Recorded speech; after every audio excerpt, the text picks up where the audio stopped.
velocity, and today we are going to start the new topic, and that is uniform velocity, non-uniform velocity and average velocity. And students one thing more कि आप सब लोगों ने अभी पिछले कुछ दिनों में मेरे 50 सब्सक्राइबर्स करा दिया और इवन अब तो 60 हो चुके हैं. Thank you so much for that. And ऐसे ही अपनी मेरी वीडियो पर अपना प्यार बनाए रखें और इसको 100 तक पहुँचाएं. Thank you so much. And ऐसे ही मेरी वीडियो देखना जारी रखें. Let's start uniform velocity.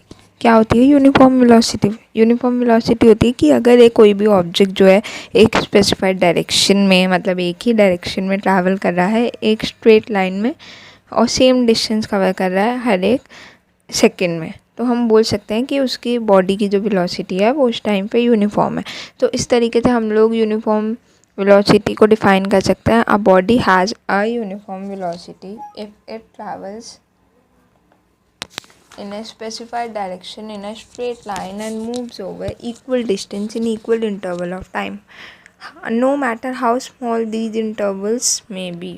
क्या बताया मैंने इस डेफिनेशन में? इस डेफिनेशन में मैंने ये बताया कि कोई भी जो बॉडी है उसकी यूनिफॉर्म वेलोसिटी होगी.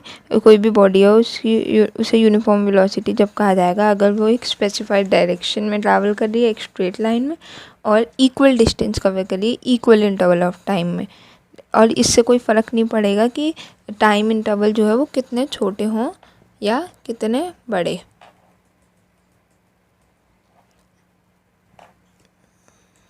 दिस इज़ अब I write here our body has a uniform velocity if it travels in a specified direction. A body has a uniform velocity if it travels in a specified direction in a straight line and moves over equal distances in equal intervals of time, no matter how small these intervals may be. That's what I told you. There are two ways from which we can say that velocity of a body can be changing. One is by changing the speed of a body. अगर हम किसी भी body की speed change कर दें तो उस body की वेलोसिटी चेंज हो जाएगी. या फिर अगर उस बॉडी की स्पीड जो है वो कांस्टेंट है लेकिन हम उसकी डायरेक्शन चेंज कर रहे हैं तब भी हम बोल सकते हैं कि उस बॉडी की जो वेलोसिटी है वो चेंज हो जाएगी. This is all about the uniform velocity. I hope that you understand it. Now comes to the non uniform velocity. What a non uniform velocity is जब कोई भी बॉडी जो है इक्वल डिस्टेंस नहीं कवर करी equal interval of time में, तो हम उसे बोल सकते हैं कि वो जो बॉडी की वेलोसिटी है वो वेरिएबल है, मतलब वो टाइम के साथ चेंज होती जा रही है, हर एक इंटरवल ऑफ टाइम के साथ चेंज हो रही है उसकी वेलोसिटी. तब हम बोलेंगे उस बॉडी को non uniform velocity. That's what I write here. When a body does not cover one second when a body does not cover equal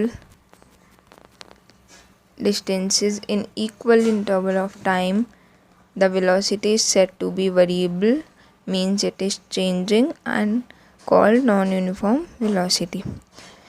इसका एक केस है, एक एक्सेप्शन केस भी बोल सकते हो. वो केस है कि अगर किसी भी बॉडी की स्पीड जो है वो कांस्टेंट है फिर वेलोसिटी, हाँ उसकी स्पीड जो है वो कांस्टेंट है लेकिन उसकी डायरेक्शन चेंज हो रही है, तो हम नहीं बोलेंगे कि वो जो है यूनिफॉर्म है. हम तब भी ये बोलेंगे कि वो नॉन यूनिफॉर्म है, क्योंकि अभी हमने ऊपर देखा था कि हम बोल सकते हैं कि किसी बॉडी की वेलोसिटी दो फैक्टर के ऊपर डिपेंड करेगी कि अगर उसमें से कोई भी एक चेंज हो रहा है तो मतलब वेलोसिटी चेंज हो गई. अब यहाँ पे जैसे मैंने बताया था the velocity of body can be change in two ways. अगर किसी बॉडी की वेलोसिटी स्पीड जो है वो चेंज हो रही है तो उसकी वेलोसिटी चेंज होगी. या फिर स्पीड कांस्टेंट है लेकिन डायरेक्शन चेंज हो रही है तब भी उसकी वेलोसिटी चेंज होगी. यही एक्सेप्शन केस है नॉन यूनिफॉर्म वेलोसिटी में कि अगर किसी भी बॉडी की जो स्पीड है वो कांस्टेंट है लेकिन उसकी डायरेक्शन चेंज हो रही है तो तब हम ये नहीं बोलेंगे कि वो बॉडी जो है यूनिफॉर्म है. तब हम ये बोलेंगे कि वो बॉडी यूनिफॉर्म नहीं है बल्कि वो नॉन यूनिफॉर्म वेलोसिटी है. उस बॉडी की नॉन यूनिफॉर्म वेलोसिटी है, तब यूनिफॉर्म वेलोसिटी नहीं बोलेंगे, क्योंकि हमें पता है वेलोसिटी का फॉर्मूला क्या होता है. Velocity equals to distance travelled to the time taken. लेकिन यहाँ पे जो डिस्टेंस है उसको हम डिस्प्लेसमेंट भी बोल सकते हैं, क्योंकि जो वेलोसिटी है वो एक वेक्टर क्वांटिटी है। क्यों वेक्टर क्वांटिटी कहा गया, मैंने आपको लास्ट वीडियो में बताया था। इसलिए क्योंकि किसी बॉडी की जो वेलोसिटी है वो उसके मैग्नीट्यूड और डायरेक्शन दोनों आते हैं। वेक्टर क्वांटिटी मैग्नीट्यूड और डायरेक्शन दोनों बताती है, तब वो वेलोसिटी होगी। लेकिन अगर ओनली मैग्नीट्यूड के बारे में बता रहे हैं, कोई डायरेक्शन नहीं बता रहे हैं, तो फिर तब हम उसको बोलेंगे कि वो स्पीड होगी। अब एक एग्जांपल लेते हैं। सपोज़ एक कार है जो कि सर्कुलर रोड पे मूव करे, मतलब एक सर्कुलर रोड है जिसकी कांस्टेंट स्पीड है, लेकिन उस कार की जो है कांस्टेंट स्पीड है, लेकिन उसकी वेलोसिटी तो कांस्टेंट नहीं है ना। मतलब वो जब भी वो सर्कल पे घूम रही है तो उसका वेलोसिटी चेंज होती जा रही है, उसकी डायरेक्शन चेंज हो रही है, क्योंकि वो सर्कल में घूम रही है। उसकी स्पीड कांस्टेंट है लेकिन उसकी डायरेक्शन चेंज हो रही है, क्योंकि वो सर्कुलर पाथ में घूम रही है, कभी नॉर्थ, कभी साउथ, कभी ईस्ट, कभी वेस्ट। तो हम ये बोलेंगे कि उस कार की जो डायरेक्शन है वो चेंज हो रही है कंटिन्यूसली, तो इससे वो नॉन यूनिफॉर्म वेलोसिटी होगा। आई होप कि आपको ये समझ आ गया होगा। Now comes to average velocity. What is average velocity? Average velocity होती है किसी भी, मैंने आपको एवरेज स्पीड में क्या बताया, एवरेज स्पीड में ये बताया था कि जो भी हमारा कोई भी बॉडी है उस वो जो भी टोटल डिस्टेंस कवर कर रही है, टोटल टाइम टेकन, वो उसका एवरेज स्पीड होगा।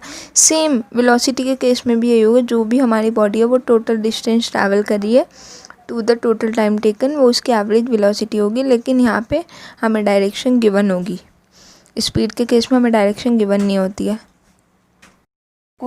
मैंने आपको लास्ट वीडियो में जो बताया था वो ये बताया था कि जो हमारी वेलोसिटी होती है वो होती है distance travel to the time taken. हमारी स्पीड भी यही होती है, लेकिन हम वेलोसिटी को एक और तरीके से डिफाइन कर सकते हैं, displacement travel to the time taken.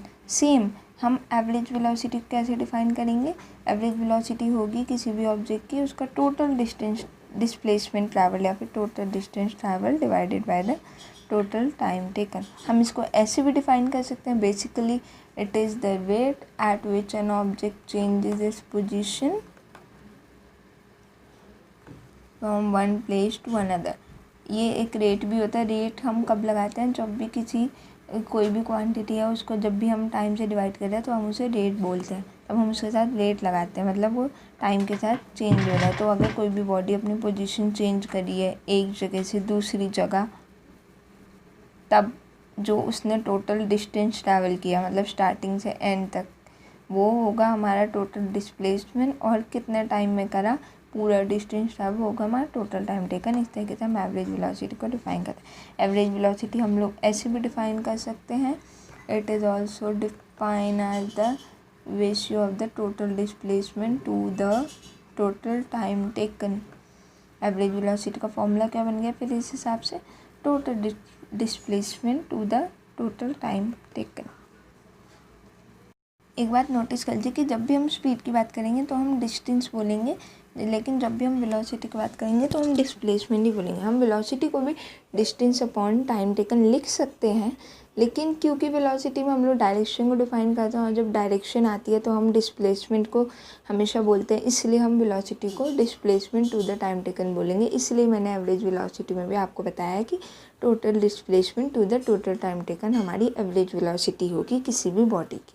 भी हम किसी भी बॉडी के एवरेज वेलोसिटी निकालेंगे या फिर किसी बॉडी की वेलोसिटी ही निकालेंगे तो क्या होगा, जब भी हम displacement to the time taken करेंगे तो उसमें जो हमारा आंसर आएगा हमें उसमें डायरेक्शन भी स्पेसिफाई करना होगा। जब भी किसी बॉडी का वेलोसिटी बता रहे हैं एवरेज वेलोसिटी की, वो किस डायरेक्शन की तरफ जा रही है। सपोज़ अगर कोई बॉय है और वो रन करके जा रहा है टूवर्ड्स ईस्ट 100 मीटर और इन 50 सेकेंड्स, तो उसकी उस टाइम पे वेलोसिटी क्या होगी? तो उस टाइम पे उसकी वेलोसिटी होगी, velocity of a boy equals to displacement to the time taken. Displacement कितना चला वो? 100 मीटर। कौन से डायरेक्शन में? ईस्ट में। तो क्या होगा, हम लिखेंगे 100 metre towards east to the time taken. Time taken कितने टाइम में? 50 सेकेंड्स में। तो 100 डिवाइडेड बाय 50 हमारा इसमें आंसर जो आएगा वो आएगा 2 मीटर पर सेकेंड। लेकिन अगर आप सिर्फ 2 मीटर पर सेकेंड लिख के छोड़ दोगे तो वो स्पीड माना जाएगा, लेकिन आपको डायरेक्शन भी लिखने होगी, नहीं तो इसमें आपके नंबर कट हो सकते हैं। मतलब वो कौन से डायरेक्शन में जा रहा था? ईस्ट में। तो हम लोग इसका आंसर ऐसे लिखेंगे 2 मीटर पर सेकेंड towards east.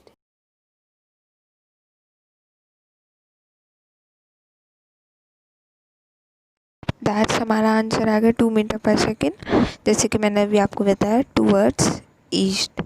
तो ये मैंने यहाँ पे लिख दिया टूवर्ड्स ईस्ट। यह हमारा किसको रिप्रेजेंट कर रहा है? ये हमारा रिप्रेजेंट कर रहा है वेलोसिटी को। तो ये हुई हमारी वेलोसिटी। इसको इसलिए बोला गया है क्योंकि ये हमारी डायरेक्शन को रिप्रेजेंट कर रहा है। आई होप सो दैट आपको मेरी ये वीडियो समझ आई होगी, पसंद आई होगी। अगर आपको मेरी ये वीडियो समझ आई, पसंद आई तो प्लीज़ मेरे इस वीडियो को लाइक करें। ऐसी और वीडियोस के लिए मेरे चैनल को सब्सक्राइब करें and press the bell icon also so that you will get my videos on time. You can also share my videos to your friends, classmates, etc. And if you have any doubt, you can ask your doubt in the comment section, or you can also mail us. The mail ID is provided in the description box.